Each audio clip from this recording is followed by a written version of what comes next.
Hey everyone, my name is Nick Eggert, and for my presentation, I decided to research the atrocities that happened to the indigenous people during the California Genocide. The goal of my research paper is to inform and provide evidence that the crimes committed against the California Indians were in fact acts of genocide. The state of California and the federal United States governments both sought the extermination of Native Americans simply because of their skin color, social Darwinistic themes of racial hierarchy, greed, their beliefs, and traditions.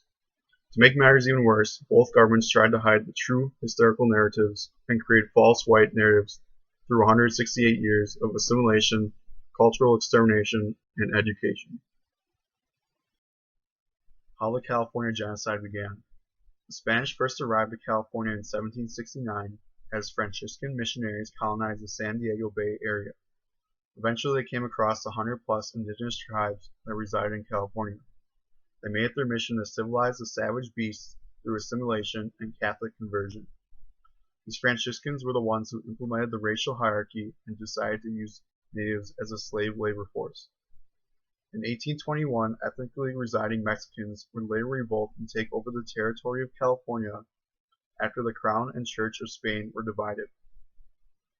The Mexicans were a little nicer to Native Americans and granted them citizenship, but only if they abandoned their ways and worked as laborers.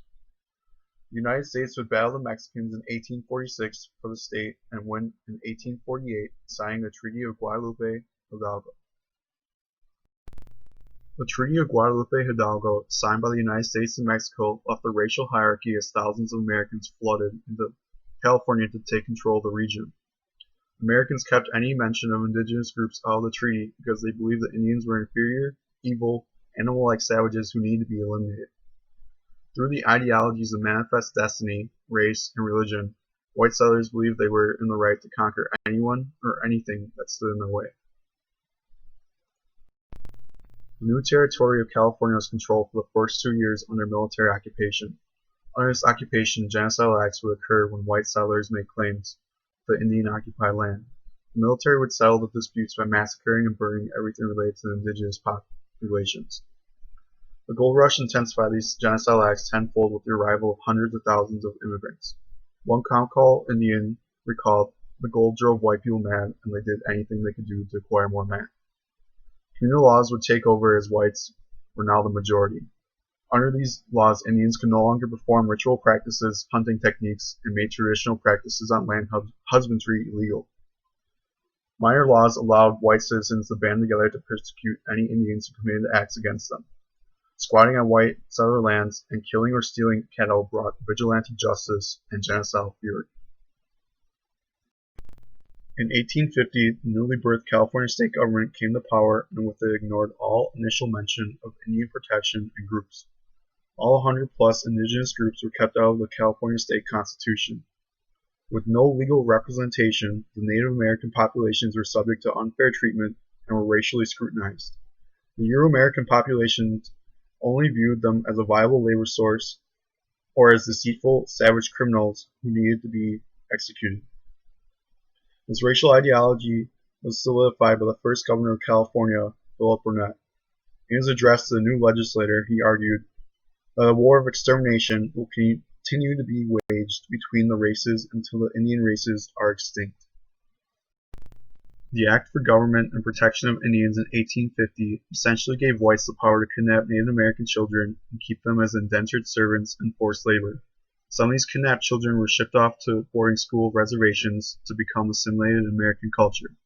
By separating families, depriving children of native linguistic and cultural education, and inflicting mental and physical hardships, Euro-Americans destroyed native families, lowered birth rates, and committed physical, cultural, and economic genocide.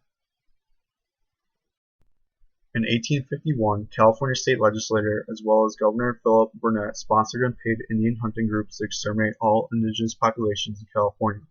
Indian hunting became a common practice or sport for state-sponsored militiamen, military troops, and volunteer companies who wanted to exterminate Indian populations for a hefty payday. A typical miner's wage made close to $3 an hour, while Indian hunters brought in $500 a scalp. Genocide and extermination were the objectives of California government because through 1851 to 1860, the California legislators appropriated $1.5 million to militia campaigns or death squads. In 1850, the U.S. Congress appointed 3 Indian agents to deal with the turmoil and fighting in California. A month later, the state of California dissolved the agents and made them into state commissioners. The 3 commissioners, Reddick McKee, George Barbour, and Oliver Wozencraft, were contracted to learn everything they could about indigenous cultures and make treaties with the groups of the Indians on the basis that the commissioners felt were balanced. In total, 18 treaties were signed by indigenous groups, but the state quickly shot them down behind closed doors. The state did not want to lose the land to the tribes. They never told the tribes and left them in limbo with false promises of better lives. Lastly, they submitted the treaties to the Federal Bureau of Indian Affairs, where they were backlogged with every indigenous tribe in the country for approval. When it comes to the handling of Indian affairs, by law, the Federal Bureau of Indian Affairs is supposed to take full control. However, the U.S. government clearly did not want anything to do with the Native Americans in the state of California by not intervening in the genocide that was taking place. In 1860, it was discovered the U.S. government made annual sums of $50,000 to the state of California to take care of the indigenous populations. What made matters even worse was a reimbursement of $1 million to California death squads.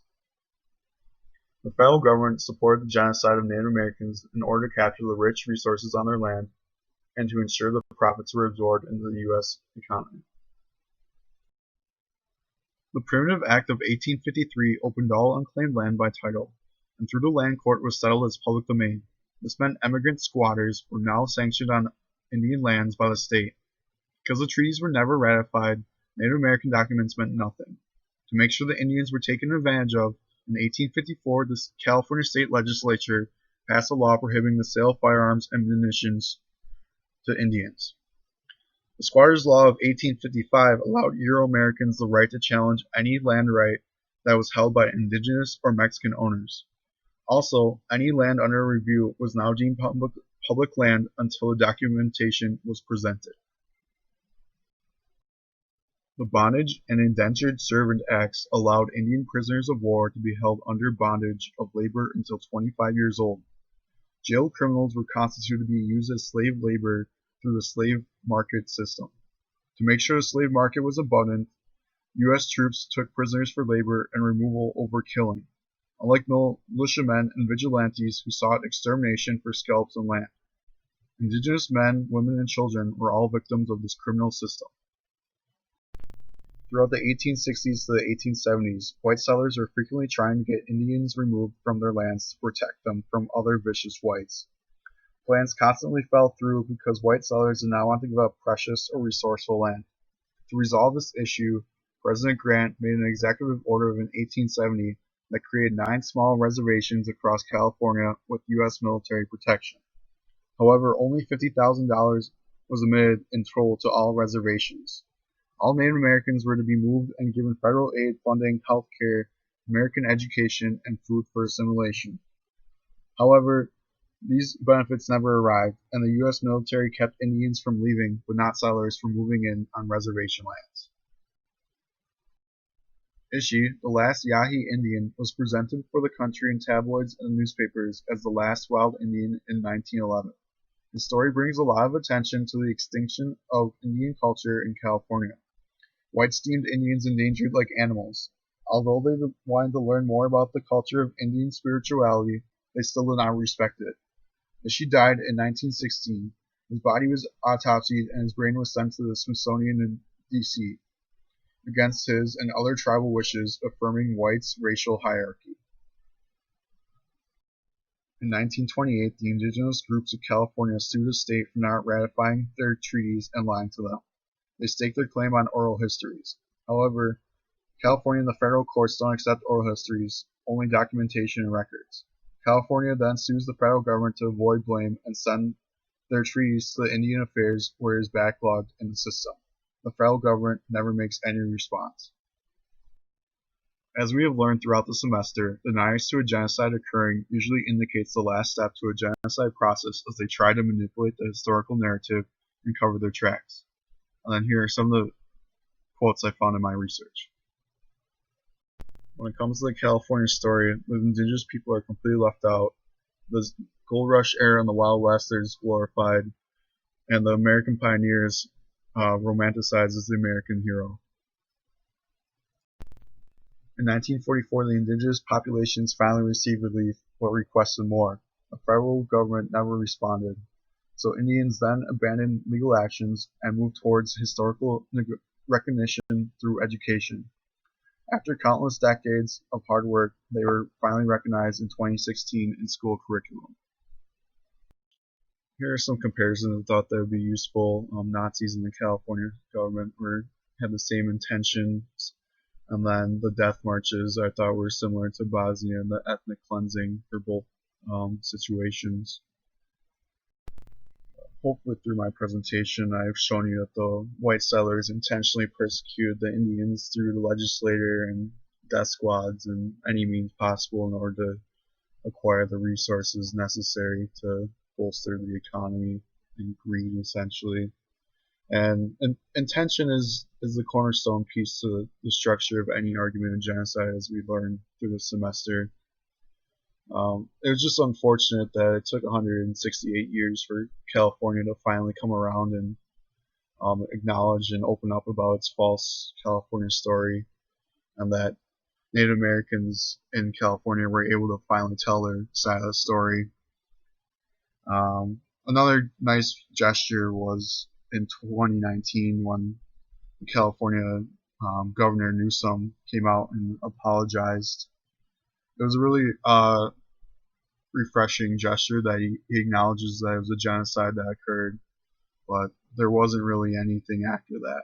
There was no reparations. So it just means that the path to recovery is just the beginning.